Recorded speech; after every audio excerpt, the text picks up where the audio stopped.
I arrived at my granddaughter Madison's birthday party holding a small gift I had wrapped myself. The brownstone in Manhattan's Upper West Side was filled with elegant white orchids or its soft jazz servers in black vests. I hadn't been invited as much as I had been expected. That subtle difference had been growing louder over the years.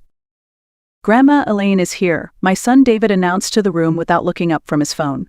The way he said it, as if the weather had shifted slightly mildly inconvenient, but nothing to stop the party over. I clutched the box in my hands a little tighter.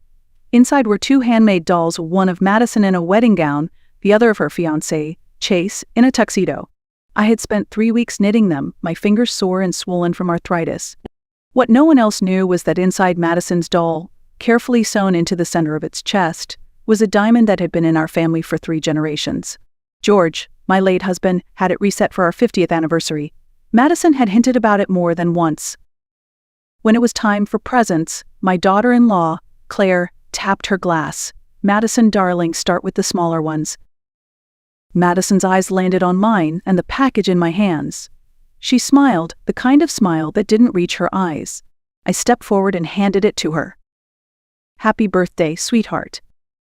She took it with 2 manicured fingers, her diamond bracelet catching the chandelier light. Chase stood across the room, watching with the same expression he might use to evaluate a wine list.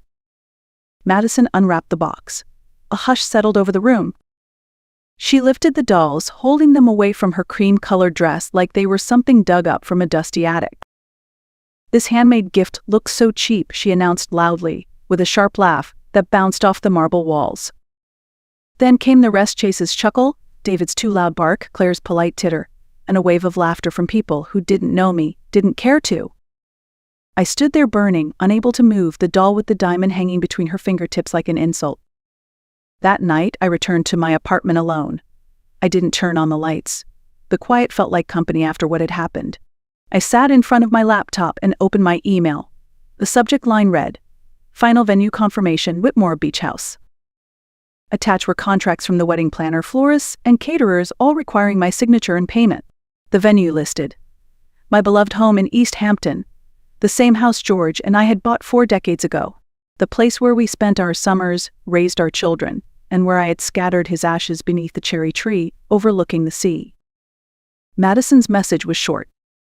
"We've already sent out the invitations. Renovations start next month. Your old furniture will need to go."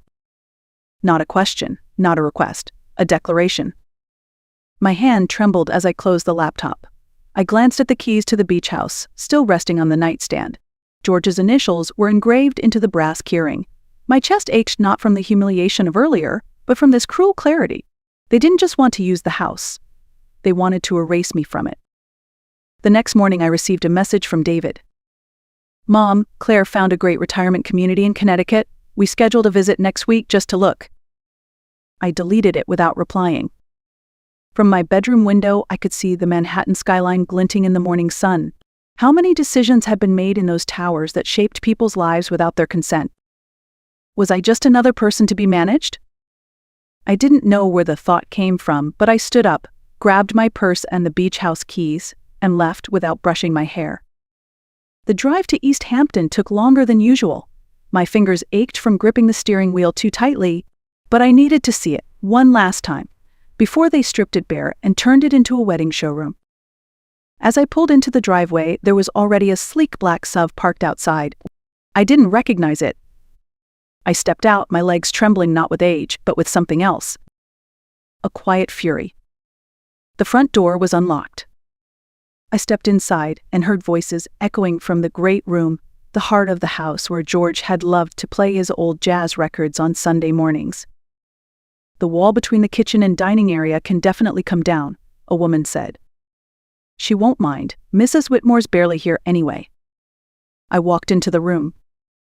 There stood Madison, Claire, and a woman holding a digital tablet. My daughter-in-law wore her usual composed smile. Madison, perched on the edge of the counter, looked like she owned the place. The designer wore heels too high for a construction site and a tone too casual for someone speaking about my home. "Actually," I said quietly, "I do mind." All 3 turned. Claire recovered first. "Elaine, what a lovely surprise." "We're just discussing small updates for the wedding." "Taking down a load-bearing wall isn't a small update," I said, placing my purse firmly on the granite island. Who approved these changes? Madison stepped forward with a syrupy smile. Grandma, we talked about this last Christmas. You said we could use the house and make it perfect for the ceremony. I said you could use it. I never agreed to renovation. It's not demolition, the designer cut in as though speaking to a child. It's modernization. The property has wonderful bones, but the aesthetic is dated. I turned toward the large window facing the ocean, the same view George and I had stared at during our morning coffee for years. White walls, minimalist furniture, the designer continued flipping through slides. Instagram ready, Hampton's chick. Then I saw it. The mantle where a photo of George and me used to sit was bare. In its place was a printed vision board, full of beige swatches and mood lighting. Where's my photograph? I asked. Claire looked around vaguely. Oh, we carefully packed some personal items to keep them safe during the updates. That night after they left, I went to the garage. 3 cardboard boxes labeled Elaine's things sat in the corner. Inside, I found the photo, our anniversary album, George's books, and the 2 knitted dolls Madison had mocked, tossed on top like junk. The diamond was still inside. My phone rang. David. Mom, about the retirement place we really should talk. And about the house, Claire, and I think it's best to move it into a family trust, just for tax purposes. I stared at the brochure on the kitchen table. Seaside Serenity, where independence meets assistance. They were already preparing for a life without me in it. The next day, I met Joan, my oldest friend, for lunch at our usual cafe near Central Park. Joan had never remarried after losing her husband. Men are like pastries, she always said, delicious but not essential for survival. She listened silently as I told her everything: Madison's party, the beach house plans, the trust, the brochures for retirement communities. When I finished, Joan didn't say anything right away. She put down her fork and looked me in the eye. Elaine, this isn't just rude. This is a hostile takeover. I blinked. I plinked. They're maneuvering to control your life, your assets, and your choices, and you're letting them. I wanted to argue. I wanted to defend them, but I couldn't because she was right. Later that week, I had a checkup with Dr. Levine, my cardiologist. He reviewed my chart, frowning. Your blood pressure is up significantly since your last visit. Any unusual stress lately? I laughed. Define unusual. He folded his hands. Elaine, at your age, stress is dangerous. I've seen too many patients land in the hospital after family conflicts. It's not just unpleasant, it can be fatal. His words sat with me like a weight.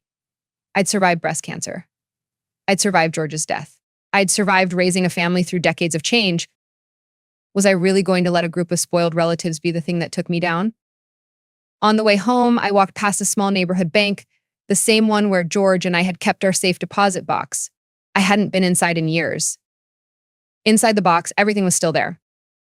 Our marriage license, birth certificates, George's rare coin collection, and documents the rest of the family didn't know existed: insurance policies, account passwords, and the original deed to the beach house. That evening, my grandson Tyler called. Grandma, are you okay? You left the party kind of suddenly. I assured him I was fine. He hesitated. Dad left some papers in the printer at home. I saw investment statements, a second mortgage, credit card balances. I think they're in trouble financially. My grip on the phone tightened. As we spoke, I logged into my bank account. 3 failed login attempts had been made in the past week from an unrecognized device. So this wasn't just about the house, or a wedding, or even appearances. This was about desperation dressed up as family concern. I'd been on the defensive for too long. It was time to stop reacting and start responding. The next morning, I called George's old friend, Marcus Aldridge, an estate attorney known for his discretion. We hadn't spoken in years, but when he heard my voice, he said, Elaine, what's wrong? We met that afternoon at a quiet cafe tucked away from the busy avenues. Marcus looked older with more gray in his beard, but his eyes were still sharp. I laid it all out for him: the party, the house, the trust proposal, the financial red flags Tyler had uncovered, the attempted account logins. George would be appalled, he said. He expected better from David, I replied. Marcus reviewed the paperwork Tyler had emailed me. He spread out statements, mortgage documents, and bank alerts across the table. They're in deep trouble, he said. Second mortgage, credit card debt, failed investments. If you don't act fast, Elaine, they'll try to force decisions that serve them, not you. What do I do? First, secure your account. Second, confirm that all properties remain in your name alone. They do, I said. George insisted on that. Smart man, Marcus nodded. And third, he hesitated, then leaned forward. About the wedding. Do you still want to host it? I thought of the photo frame replaced with a mood board, of my gift discarded without a glance, of the assumptions that I would pay, accommodate, disappear. No, I said, I want to sell the house. He looked at me, surprised, then nodded. That's a definitive choice, but you'll need to move fast and quietly. That evening, I called Danielle Carter, a private real estate agent Marcus recommended. I need a buyer, I told her. For the East Hampton house, someone who values privacy and can close quickly. Danielle paused. That's a prime property, Mrs. Whitmore, but most beachfront listings take months. This one won't, I said. Not if we keep it off market and discreet. She agreed to scout options and promised to call within a week. The next day, I returned to the beach house alone. I walked through every room, touching the walls, the window frames, the oak banister George had sanded himself. I gathered the photo albums, George's books, and the wooden box that held a portion of his ashes. On the kitchen counter, I noticed a schedule for tent placement left by Madison's wedding planner. I folded it, placed it in the trash, and stared out the window. The sea was calm. I wasn't. But I was ready. The call came sooner than expected. Mrs. Whitmore, Danielle said, her voice brisk, I've found a serious buyer, a tech entrepreneur and his wife. They're prepared to offer full asking price and can close in 40 days sooner if needed, but they request total privacy. Tell them yes, I replied without hesitation. We scheduled professional photos for the listing, but only after I had time to clear out anything personal. That evening, I packed late into the night. The house was quiet, filled only with the sound of tape pulling and cardboard flaps folding shut. I left behind the decor Madison had already chosen her fabric swatches and paint samples taped to my bedroom wall like they belonged there. I took only what mattered, George's ashes, our anniversary albums, the photograph from the mantel, and the dolls. As I was locking the front door, headlights approached. A silver sedan stopped behind my car. Out stepped a woman with a clipboard. Mrs. Whitmore, she asked, looking surprised to see me. I'm here from Evermore Events, just doing a quick layout check for the wedding tent. No need, I said calmly. The wedding plans have changed. The look on her face told me Madison hadn't told her yet. Good. Back in the city, Tyler joined me for dinner. Over roast chicken, his childhood favorite, I shared the news. I'm selling the beach house, I told him. His fork froze mid-air. Before the wedding, I nodded. The closing will be before the date they planned. They're going to lose their minds. Probably, I said. But it's my property. And they lost the right to assume anything when they stopped treating me like family. He was quiet for a moment, then smiled. You know what's strange, Grandma? I think I respect you more now than I ever have. And I've always respected you. His words made my throat tighten in a way nothing else had. After dinner, as we cleared the table, Tyler asked what I had expected. Is this because of what Madison said about the dolls? I paused, rinsing a plate. It's because that moment showed me exactly how they see me, and I can't unsee it. Some things once revealed can never be unseen. The first signs that my family had discovered the sale came at 11:23 p.m. 3 missed calls from David. 7 frantic texts from Madison. The last one was in all capital letters. Please tell Memmy this isn't true. I silenced my phone and slept soundly for the first time in weeks. The next morning, David showed up at my apartment, still in his running clothes, red-faced and sweating. What the hell are you doing? He snapped as soon as I was up in the door. Good morning to you too, I said, stepping aside. Coffee? I don't want coffee. I want answers, Jennifer Maxwell. A private sale? Weeks before Madison's wedding? I poured myself a cup, stirring in cream with quiet composure. Yes, I'm simplifying my life.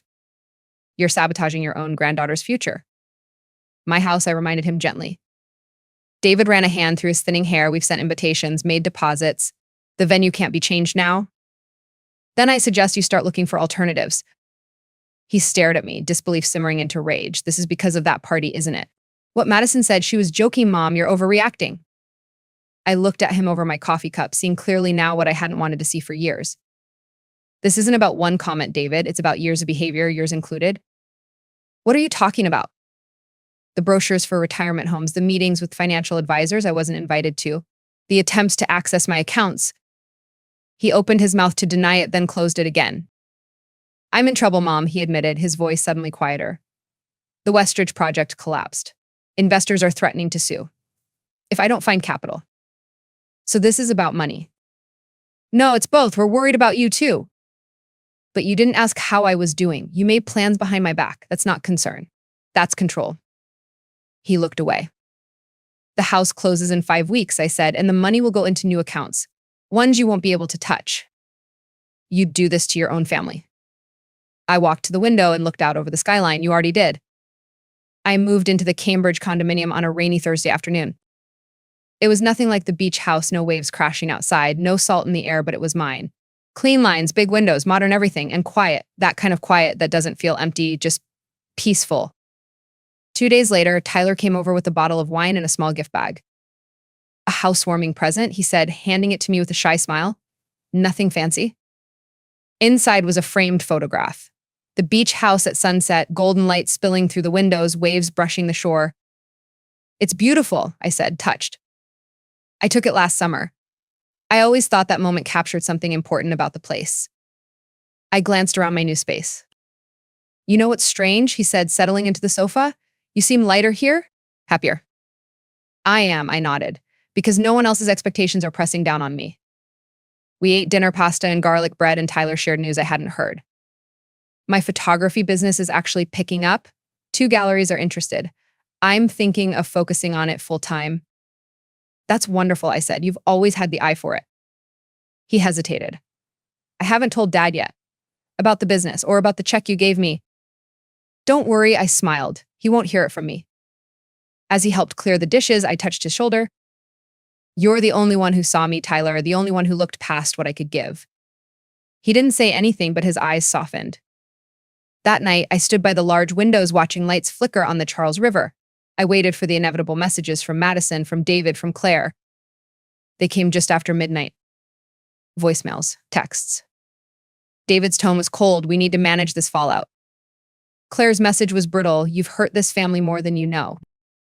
Madison's, of course, was the loudest. 16 messages ending with, my life is ruined and it's your fault. I turned the phone face down and went to bed. No one asked how I was. But for once, I didn't need them to. A few days later, Judith called me out of the blue. I ran into Madison at Bloomingdale's, she said, skipping pleasantries. She was returning wedding gifts.